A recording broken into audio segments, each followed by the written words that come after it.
So today is Monday, mga fitness. So topic lang tayo ngayon. So may nagtanong sa akin, Coach, bakit mahalaga ang pagiging physically fit para sa iyo?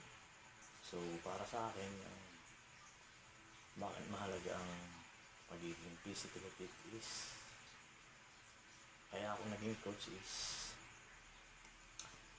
para maging maayos yung kalusugan at yung kalusugan at hindi ako magkaroon ng mga sakit hanggang di tayo tamaan ng sakit.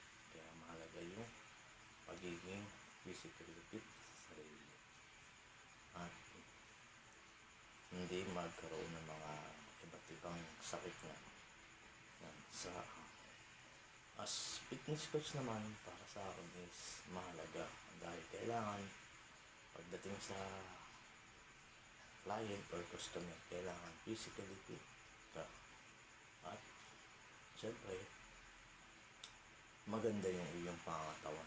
Syempre, paano ma-attract yung isang client kung hindi ka physically fit at hindi ka fit sa iyong sarili? So, paano mo siya ma-ganyan na kumuha ng one-on-one PT?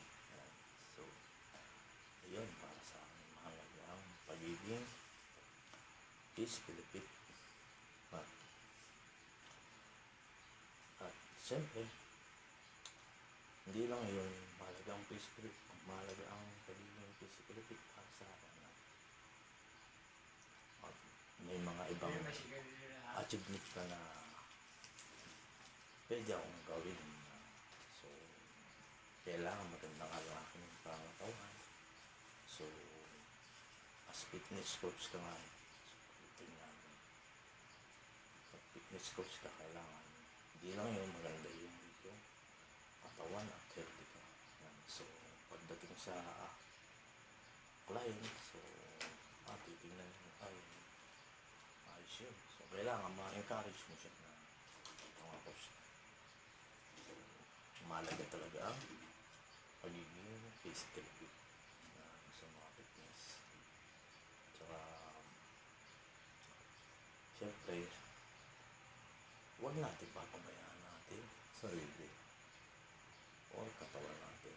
Kasi, pinabayaan mo yung sarili, which is na nagkasakit ka, wala na mag-aalaga sa iyo kundi ikaw, sarili mo.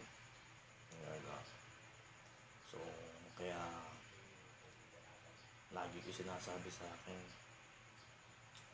sa mga videos ko na ina-upload ko, so stay fit and healthy. So mahalaga yun. So dapat alagaan lagi natin ang ating kalusugan, yung mga fitness.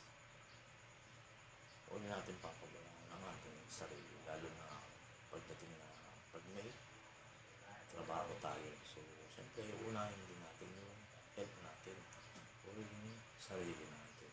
So, pwede natin pagbalansin yung dalawa. So, yung sarili o kalusugan, tapos yung trabaho. Yun, pwede natin pagbalansin yun. So, yun lang mga fitness. Sana may natutunan naman kayo sa akin sunod na video. So, huwag mo kalimutan itong i-share at i-subscribe. So, marami kayong matutunan sa mga video ko na ina-upload about sa fitness lifestyle. Siya nga pala, pagdating pala sa fitness industry, nasa almost 10 years na ako. 10 years na ako sa fitness industry. Then sa fitness coaching which is nasa 1 to 7 months na ako. 1 to 7 months. So yun lang. Stay fit and healthy mga fitness. Laging tandaan na alagaan ng kalusugan.